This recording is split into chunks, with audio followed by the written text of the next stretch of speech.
AITA for making my wife pay me for something she gave away. My wife has a bad habit of giving away or lending out things that don't belong to her. I've lost count of how many times I go to look for something of mine only for her to say she lent it to somebody.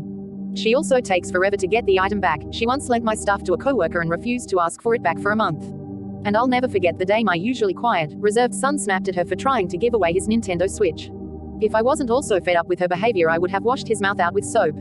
I've had countless talks with her, but she continues to do this. My son and I have resorted to locking up anything we didn't want touched, which is something we shouldn't have to do in our own home. Last week I won a $300 tent in a raffle. I had no plans on using it, so I was selling it. When I found a buyer and went to look for it, I couldn't find it. When I asked my wife, she said she gave it to a friend of ours. I got mad at her and said she had no right to give it away. Her defense was, since I didn't spend money on it and was I planning on using it, it made sense to give it away for free.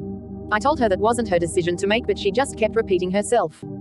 I had enough of this and said she's either going to pay me herself or get the money from who she gave it to, and if she didn't, I'd get law enforcement involved.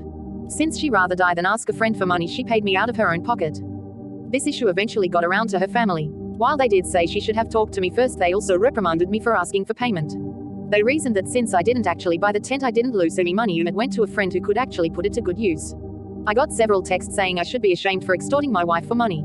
I think I have every right to want to be paid for something of mine that was taken, but everyone keeps emphasizing the fact that I didn't technically buy the tent and didn't want it, so I have nothing to be upset about. AITA.